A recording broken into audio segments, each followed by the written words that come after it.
Welcome, everyone. Today, we're going to be discussing how to make video for mobile, specifically for pharma and healthcare audiences. In previous talks, we've had great success exploring topics from a variety of perspectives, and that's what we want to do again today.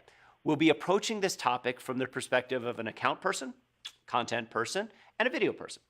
I'm Mark Melchok. As the account person today, my goal is to give real-world examples from projects with our clients and how they've successfully navigated those challenges with us.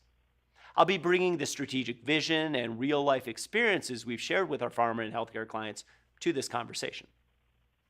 Hi, I'm Mark Roshan. As the content guy, it's my team's responsibility to become subject matter experts in our clients' products or services, to question their processes, to delve into their materials, to research how they can do better, and, of course, create compelling and engaging content. I like to think of what we do as the bridge. So today, I will be providing a perspective that's informed by both the client and production worlds when creating video content for mobile. Hi, I'm Dave Less. As the video guy, my role is to lead the video team and bringing everything together in the form of a great video that engages your audience and delivers on your strategic goals. I'll be discussing how to translate your messaging into a creative vision, and then how you can hone that concept specifically to the unique production aesthetics of mobile video. So, a few housekeeping and background notes first. Like many of you, we are working on projects for heavily regulated industries. So many of the examples we'll be discussing will unfortunately be a little vague in the details of the project, but very specific in the creative and tech used and the research we've performed. When possible, we'll delve as deep as our clients will allow in the pharma and healthcare examples, and where we can't talk about something, we'll give examples from similar projects, but from other non-regulated industries. They're typically very similar in the delivery challenges, research, and strategy, but we can actually talk about them and show to you all. So, at the end, we'll have time for a live Q&A, and for those of you who are watching later, we'll have a way you can reach out to Brella with any additional questions you may have. So, after all of that, what are we discussing today? Well, Brella is a strategic production company with a strong focus on pharma and healthcare. For over 25 years, we've worked with our clients to create engaging and targeted communications using the most effective tools available at the time. Today, one of the strongest tools for communicating with your customers and employees is video on mobile devices. But you just can't grab a video you've already produced and send it out to the world and expect it to be as effective as you want. So let's get started with Dave, and we'll talk about respecting the audience experience. So I'm sure that all of you watching this webinar know that one of the most basic rules of marketing is to know your audience. Know who they are, know what delights them, know what message is going to get through to them. The thing that we need to consider specifically and uniquely to mobile video marketing is understanding, and the word I like to use is respecting your audience's experience. What do I mean by that? I had a very specific moment where this lesson was taught to me about respecting your audience's experience, and it happened at 3 a.m. in an edit suite in downtown Chicago when I was working on as an editor on a reality TV show for the History Channel, working with a producer who had flown in from LA. It was 3 in the morning. I was getting really frustrated with him because he kept asking me to reset the characters and their stakes. Who are these characters? What are they trying to achieve? What are their obstacles? What are the stakes if they succeed or fail? And I finally turned around to him and said, look, can't we give our audience a little bit more respect? Not everyone who watches television is dumb. They can follow these storylines and these characters without having to constantly remind them. And being an older and more experienced person in the field than me, he said, you're right. You're right about the need to respect our audience, but you're wrong about the way in which you're respecting them. We're in this room here and we're 100% focused on this TV show. We have no distractions. Our attention is completely on it. That's not how our audience is going to view the show. They're going to be watching this at home on their television. They might be doing other things at the same time. They might be folding their laundry. They might be having a side conversation with their spouse. They might be playing with their kids. They might be eating dinner. Any of those things could distract them for 15, 20, 30 seconds. And we need to make sure that when they look back up and continue to watch the show, that within 15 to 30 seconds, they are re-engaged and understanding what's happening, or they're going to take the remote control and they're going to flip it. And they have that power We can't control that. So we need to make sure that we respect what they're going through so that we keep their attention and re-engage them. And that lesson is exponentially more relevant to mobile video even than to television was, because the amount of distractions that you have with mobile are exponentially greater. You might be watching a mobile video on your phone on your commute home on a train. You might have push notifications and emails popping up over top of it. There's all kinds of things that can happen. So it's really important that we understand and respect the audience experience. So the great thing about mobile is that people carry these little screens in their pockets all the time. And we have unprecedented access to being able to deliver content. But at the same time, the double-edged sword is we have zero control over what their viewing experience is going to be. So we have to consider, how do we craft our message? How do we make our video differently? How do we produce it differently to take this different medium into account? But before we go into that, let's step back for a moment and talk about why you need to care about mobile video, why it is so important today.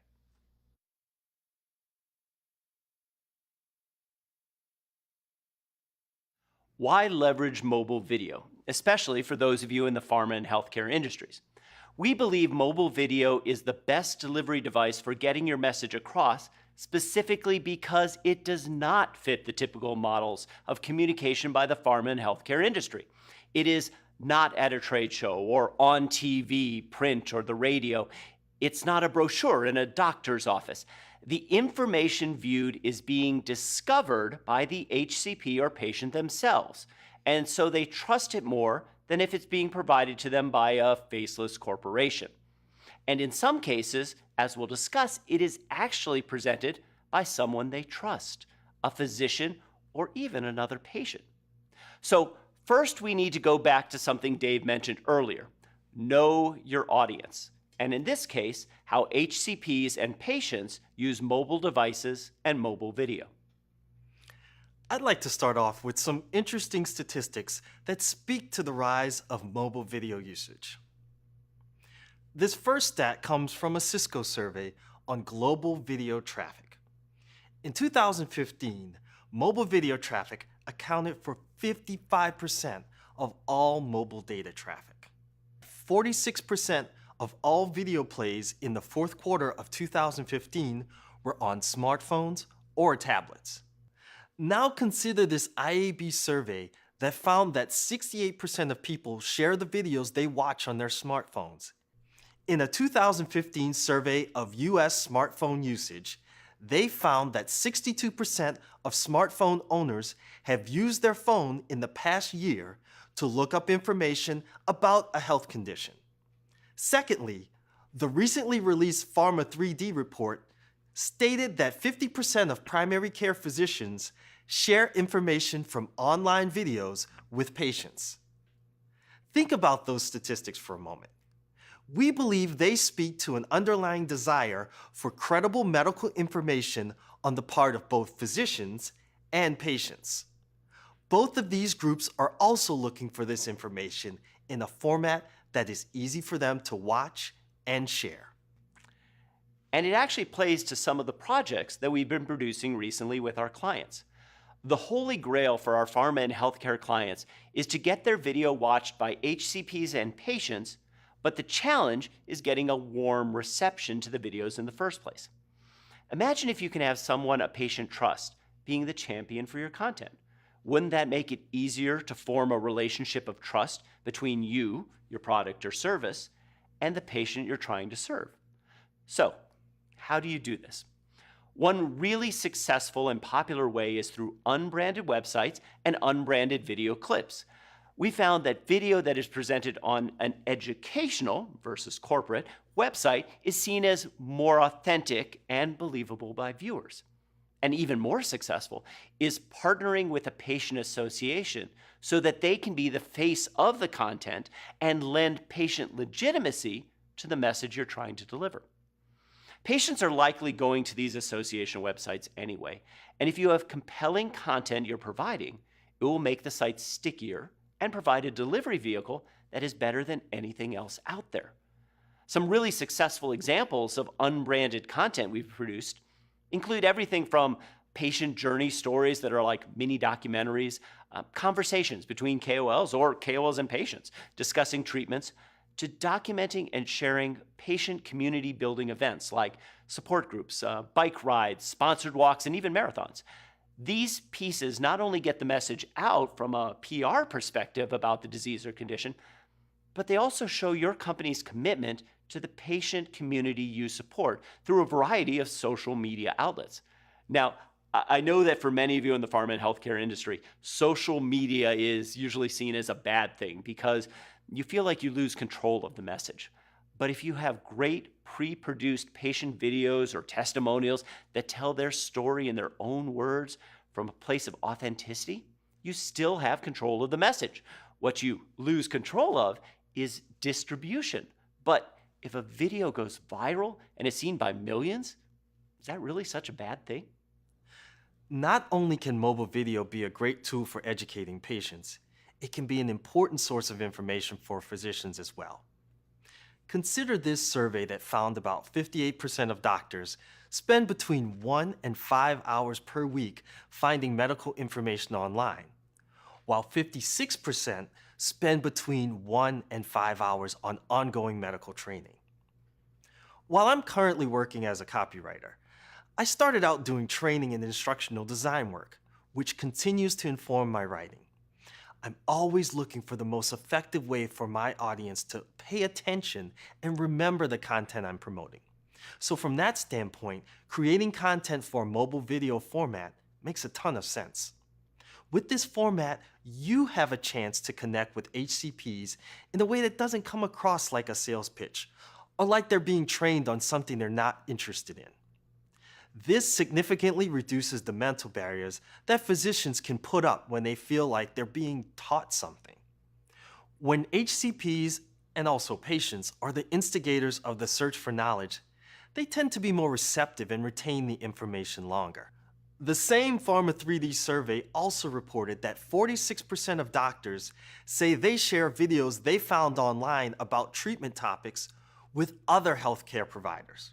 So not only are HCPs sharing video with the patients you want to reach, but also 46% are helping your sales reps sell your products and services by reaching out to their peers to share your message, assuming, of course, that you're providing content for them to share, highlighting why you should leverage mobile video.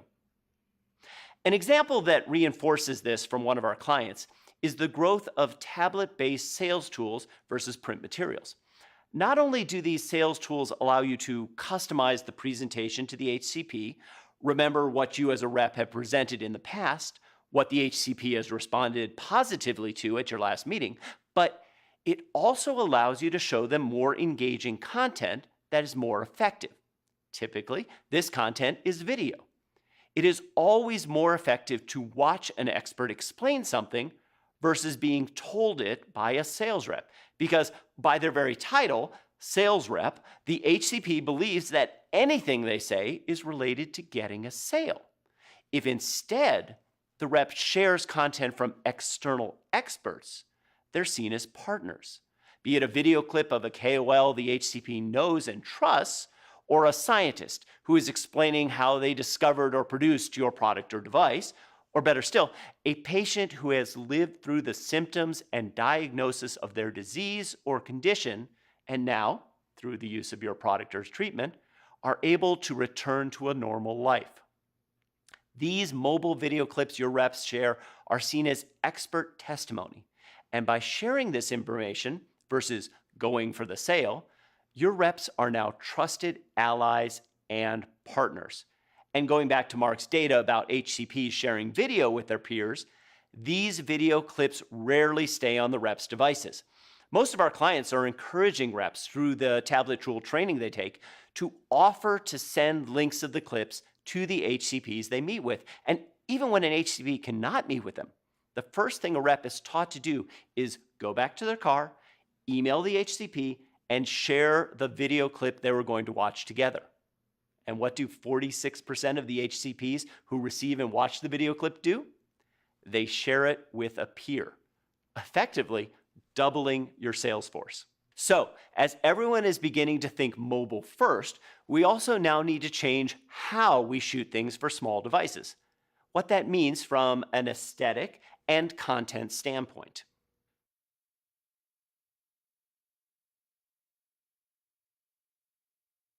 All right, so let's get into some of the aesthetic and production considerations that you need to keep in mind when you're making content for mobile. Just like when we moved from big screen movie theaters to television, you have to change your cinematography a little bit. Television is much more of a close up medium, and obviously, with mobile screens being so small, that's even more pronounced. But that doesn't mean that you need to completely abandon your creative cinematography. You can still use wide shots, but you need to make sure that you're not losing important details in those wide shots. And sort of a fun example that I like to use to illustrate this is this very famous scene from Lawrence of Arabia where we meet Omar Sharif for the first time. He's appearing from a distance in the deserts. And in this first shot, it's the first time you see the detail that he actually has a rifle in his hand. And you can see that Peter O'Toole has a reaction to this. If you're watching the same scene, though, on your phone, when Omar Sharif comes riding out of the desert, you can't see enough detail to pick up on this subtle fact that he has a gun with him. So when Peter O'Toole has his reaction and backs away, you really don't know why. So you're losing information there. The point here is don't abandon creative cinematography, but if you are going to use wider shots on mobile, make sure you're not losing details that are really vital to your message and that are going to dilute it if they're not conveyed. The next thing we need to think about is graphics and texts and how they are impacted by mobile because they are even more problematic. Here's an example of actually a pretty nice PowerPoint. They've put some time into this and adding some color and some shapes and some icons, but there's still a ton of text. So while it might be okay for desktop, if you look at it here on your mobile device, you're just not going to be able to read it. It is unintelligible. It's useless. So how do you account for graphics and text in mobile? The simple answer is try to use as little text as possible. If you are going to use text, make it big, use just a couple words so that you always know people can read it. And for your graphics, try to use simple, bold designs that are really going to pop out and not get caught up in a lot of fine detail. A kind of good example of this is a whiteboard video we did for a financial company. And you can see here, the words are just single words. We're using a lot of images. And then we move on to here, making the point, hey, make sure you have enough money in your savings account. And we're conveying that completely through the visuals. So another thing to consider with cinematography and graphics and animation is what can we do with the mobile medium that's unique to it, that can really make your work stand out? Everybody is very used to side swiping. Everyone's used to images moving horizontally. So here's an example of a video we made for an insurance company that is actually using a side scrolling effect to move the story forward instead of using traditional cuts and keeping the frame static. And because it's mobile, people are very used to seeing that side scrolling. They can follow it, they understand it, and it's making a video that is unique to the aesthetics of mobile, which will really make it stand out and make it really effective. Another thing that we have to consider with mobile video is the use of audio. I'm sure some of you have had the annoying experience of going to a website, having a video autoplay with the audio on, and how annoying that can be, especially if you're at work or something like that. So a lot of people with their mobile devices, they have the audio permanently muted, or maybe they're listening on headphones, but they're on the train and they can't hear that well, or there are other audio distractions just like there are visual distractions. So we like to recommend using something that we call the John Ford rule, the famous filmmaker who once said, you should be able to understand my movies with the sound off. Everything is conveyed visually. A great example of how prevalent this has become is these videos that are on sidebars and YouTube on CNN, where they are literally dispensing with voiceover completely and making the videos completely out of visuals and on-screen text. And just putting some music under it, just making the absolute assumption that you're probably not listening to this with the audio on. An example now that I'd like to show you that was for a pharma client where we did need voiceover because there was detail that they wanted to include, but to use this John Ford rule and to make sure if by some chance someone isn't listening to the audio, we're making sure that we're reinforcing the important points with simple on-screen text. So here we're talking about their supply chain. We bring up text that says robust supply chain. So again, even if you're not getting every detail, you're still getting the message. Part of what made mobile video really take off was YouTube. And what made YouTube really take off was user-generated content. And specifically, one that I want to talk about here are user reviews. The most watched videos on YouTube are not a manufacturer's video about their product or an expert talking about their product. They are real people giving their real, honest, sort of unfiltered, homemade opinions about things. And these are the things that really get tons and tons of views. This is a video of some of the top 10 tech reviewers on YouTube for 2016. And there are a couple things you're going to notice from these very short clips. The first thing is direct address. Everyone is talking directly to the camera, just like I'm talking directly to the camera to you now. And what that creates is a couple things. First, it's a sense of authenticity. I am not hiding anything. I don't have a crew around me who's interviewing me. I'm just talking directly to you. That also creates greater engagement because you are talking one-on-one and you are getting a more direct connection. And that's more important on a small screen where you have all of these other distractions and you want to make sure, hey, if I can make eye contact with someone, they're going to stay more engaged from those distractions than if I am looking off screen like this, like a traditional interview might be. This is going to engage you more. The other thing that comes across in those clips is a sense of humor and a sense of playfulness.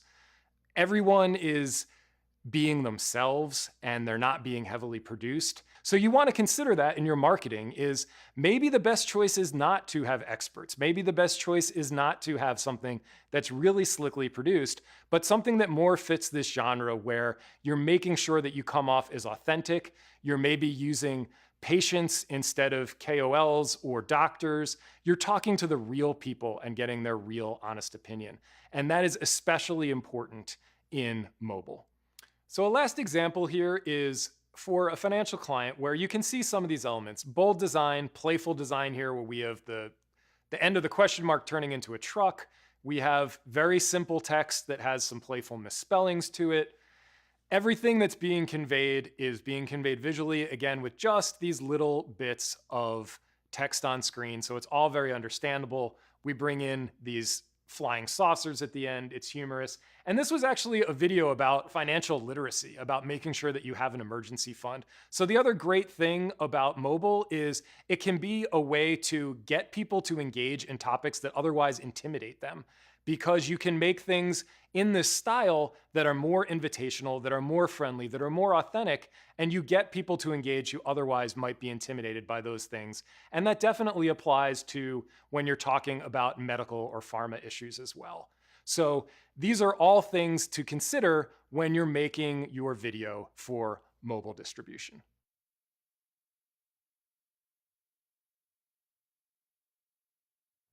We want to talk a little bit more about authenticity from a content standpoint.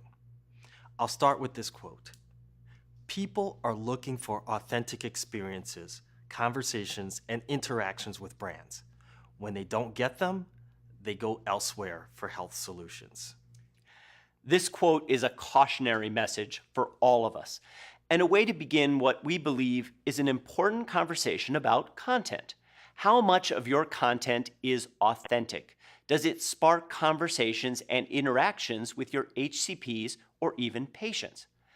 The best example I've experienced was at an event a few years ago we were producing for one of our pharma clients. We'd been doing this event for almost a decade, and at one of the main plenaries, I had a major aha moment that changed the direction of a lot of the video pieces we've produced since then. The main senior leadership had just finished their opening session using flashy PowerPoint and keynote slide decks, a big opening experience we'd created for them with high-res video on a 60-foot wide screen with live performers, haze, and massive lighting and sound, as well as a ton of really beautiful and highly produced video from very expensive external agencies from around the world. We all were feeling really good about the reaction from this global audience and how well all of the elements had come together. All the attendees were talking about how great it was and how much they got out of it during the break. Following the break was a presentation by a small, brand new indication. That team did not have a lot of slick, pre-produced video as nothing much existed. But they got up to present and started with what they could find, which was a series of personal messages by patients on YouTube. Crappy looking video with horrible sound and lighting.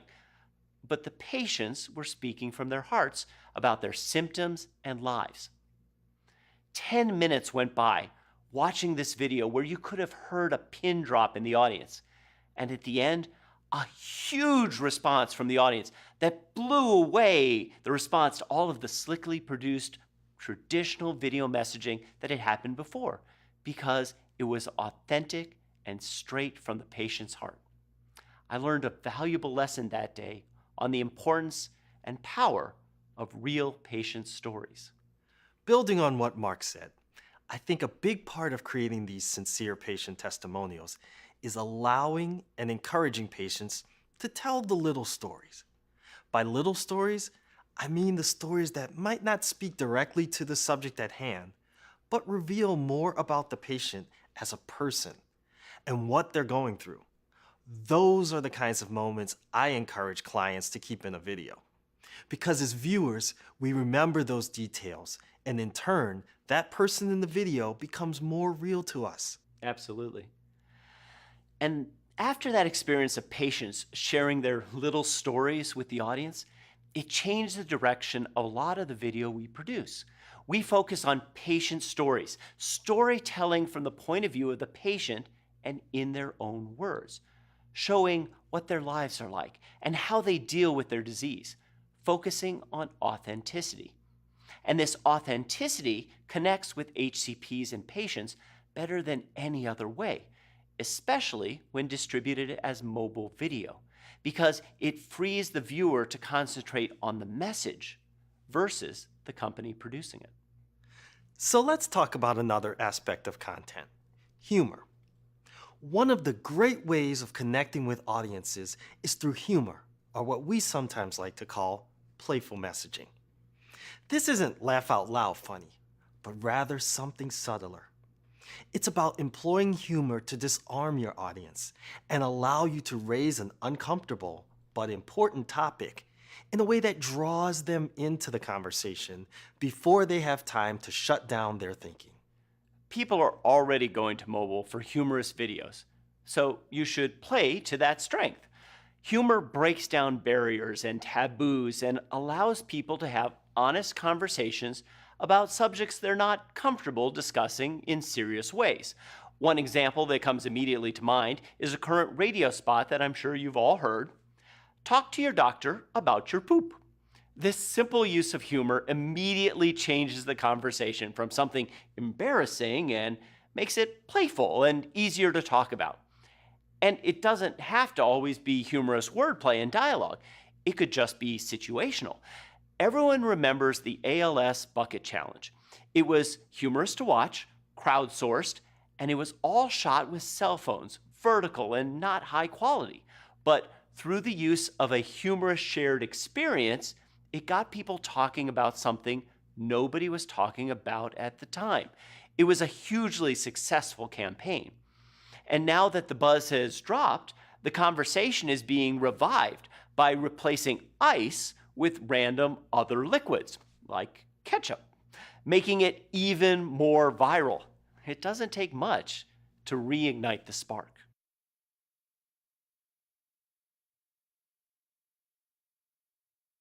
Another content consideration that I'd like to talk about is narrative and storytelling. Narrative and storytelling are not unique to mobile. Any video you make, everybody knows if there's a story, people are going to be more engaged. What is unique about mobile is that people now, the bottom line, to be quite honest, is it's really hard to get someone's attention to watch 10 minutes of your content. People just aren't willing to allocate that much time.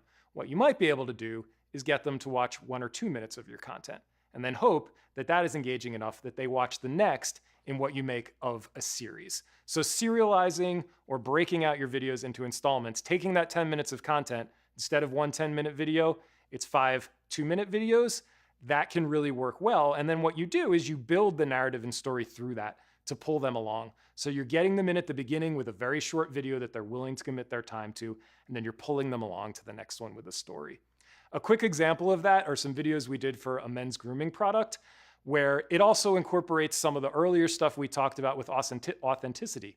So instead of doing this with the product makers giving a demo of what is a beard grooming product, we got a real couple who are walking through trying it out for the first time. We have the wife there, she's taking this before picture, and it's very real. They go through using the shampoo first step of this product. There were 5 steps. And then hopefully you're engaged enough, you go to the next step. Now they're using the conditioner. And not only are you following the steps of the product, but you're following along with their little story. What does the wife think of it? What are the funny things they're saying to one another? So you're adding this character and story element on top of conveying your marketing information. You're doing it in small bites that hopefully pull the person along to watching in the end all 5 steps of this process. Whereas if it was just a 10-minute product demo, maybe they don't even start the video at all. So these are ways that you can use storytelling and serialization to get greater engagement and hopefully really get people looking forward to your content instead of just having to constantly try to convince them to watch. And if you can do that, that's a huge step forward.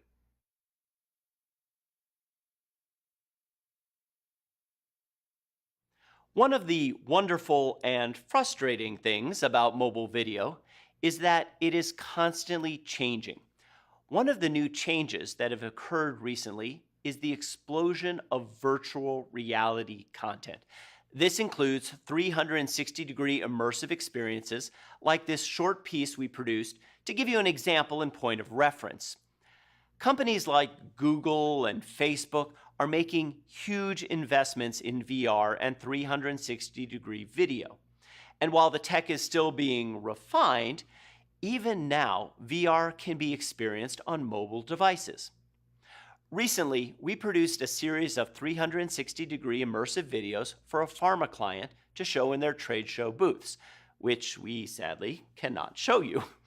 The viewers wore headsets, playing the VR clips on smartphones, and headphones in the booth to get the full VR experience. But they're as equally powerful and effective being watched on a tablet or phone directly from YouTube.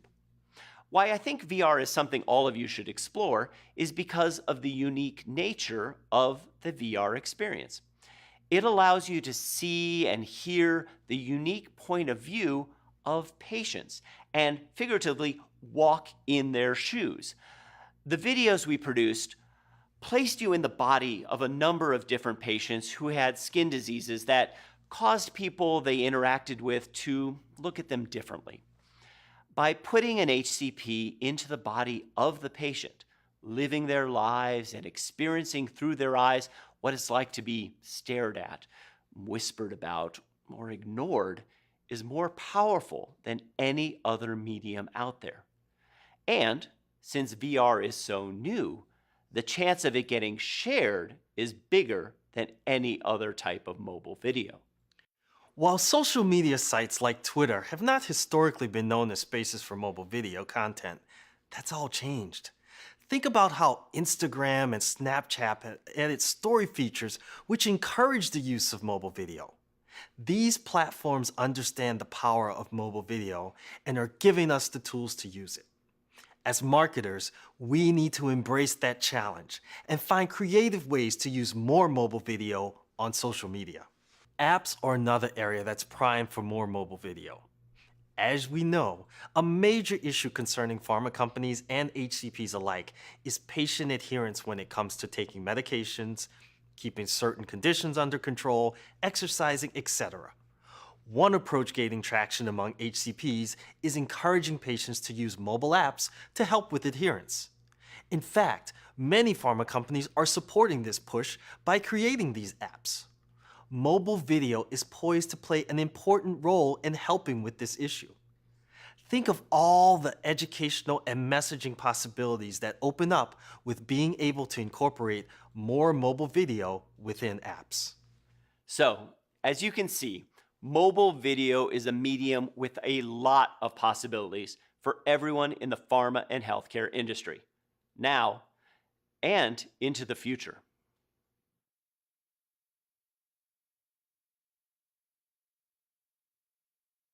As we wrap up today, we want to leave you with a few final thoughts. I think we all understand the importance and power of good storytelling. But when it comes to crafting your video content for mobile, it's even more imperative that you, first, find an interesting way to present your story. Whether it's a documentary, animation, or direct address to camera, you need to find the right approach to get your audience to watch. Second, keep your messaging compelling and easy to digest in small bites. Your audience is investing the time to watch. Make it worth it for them. And finally, speak from a place of authenticity, whether that's using patient testimonials or writing original content for your audience. If you can successfully do those three, they will become the biggest advocates of your video content. Any video made today should be considered a mobile video, because even if you aren't using it on mobile as your primary delivery, it will very likely be repurposed, and that will inevitably lead to it living online and being viewed from a mobile device. So from the start, remember to keep in mind the creative and production considerations that we have discussed.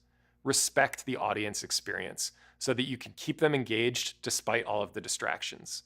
Consider new styles of cinematography for the small screen. Redesign your graphics and text treatments to be readable. Don't assume people are going to be listening to the audio.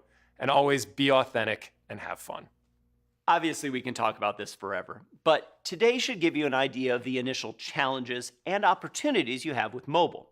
How can you use mobile to communicate internally and externally?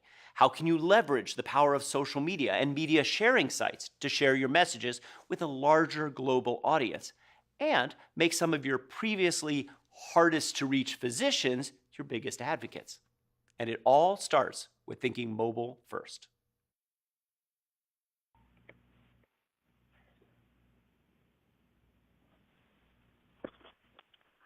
All right. Well, that is the end of this session. First off, thank you very much for attending this. We're going to have a few minutes now left to go ahead and answer any questions anybody has at this point. Obviously, as you're watching through, there's an Ask a Question box at the bottom of the screen that you're watching. Go ahead and type in a message there, and we can answer those. If there are no questions, we can talk through a couple of items as well. So what we'll do is we'll hold here and see if anybody answers any of the questions from the audience. Again, you can do that by simply typing into that Ask a Question box.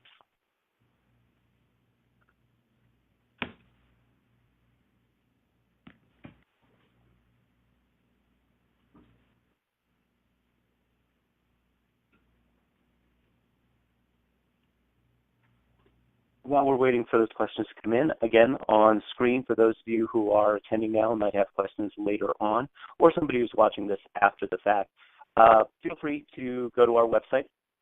There's a contact page, and simply go in there and go ahead and choose to send us a message.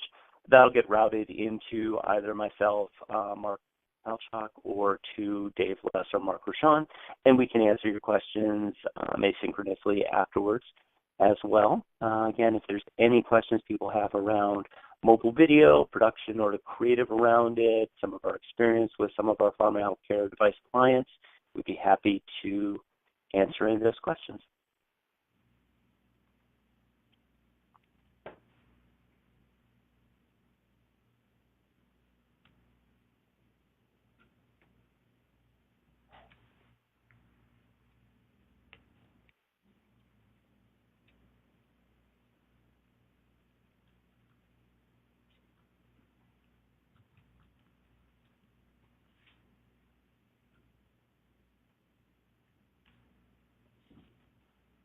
All right, so we've got a first question in, and actually this one's probably going to be mostly discussed by Dave Less. So first question is, how much should we be thinking about developing video in portrait format versus landscape? And that's actually a great question, something we discuss a lot internally, and part of it's going to obviously be dependent on what your content is, how you're presenting it, who your audience is. But Dave, do you want to go ahead and answer this question about the idea of the ratio between portrait, landscape, which ones you might do for which cases?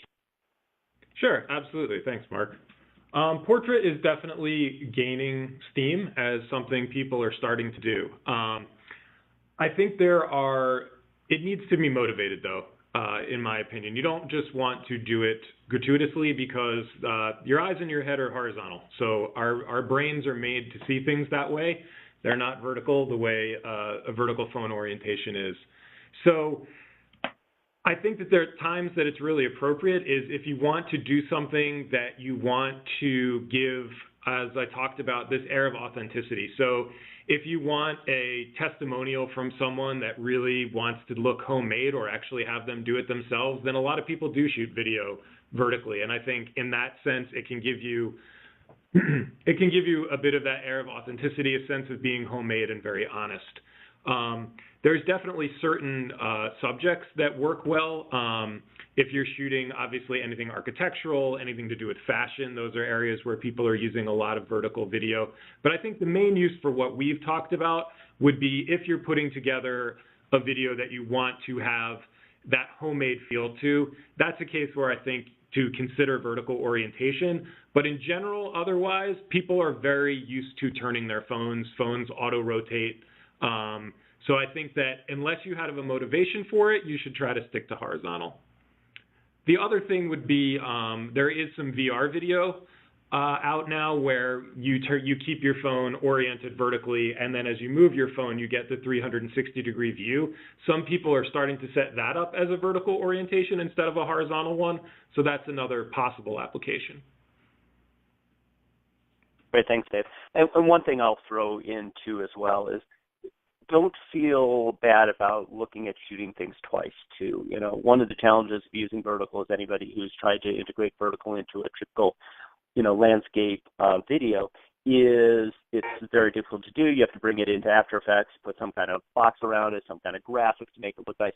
One of the things we started looking at doing is shooting it both ways. So shoot it horizontal, but know that you're going to have a vertical orientation crop that you might do. Shoot it in 4K. Realize that much like, when we used to all shoot and, worry about action safe and title safe, worry about framing as well from two ways. What does it look like in its typical horizontal or landscape orientation? But at the same time, what does it look like when you mask that part out and you're left with the vertical?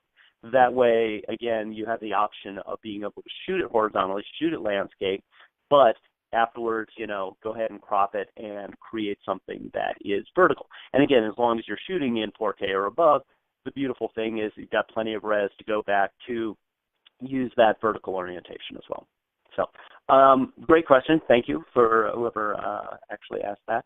Any other questions, feel free to shoot them over. We'll look for another minute or so here, see if there's any other questions that come in. But again, remember, at any point, if you want to reach out to us, we're happy to talk about any of our experiences or things we've discovered through the years in creating content for mobile.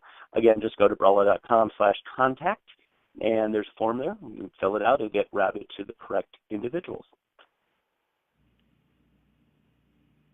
So at this point, if there's no further questions, I want to thank everybody for attending. We really appreciate you taking the time out of your busy days to look through this, and hopefully you got a lot of good insights and information about what you can do. And again, this stretches through all of the healthcare and pharma and medical device industry. But again, these are global concepts, ideas around creation of video that can be translated into any vertical, any industry that you might be working in. And go ahead and use those same things we've discussed and just modify it for your audience specifically. So at this point, again, since there's no further questions, I wanted to thank everybody for attending.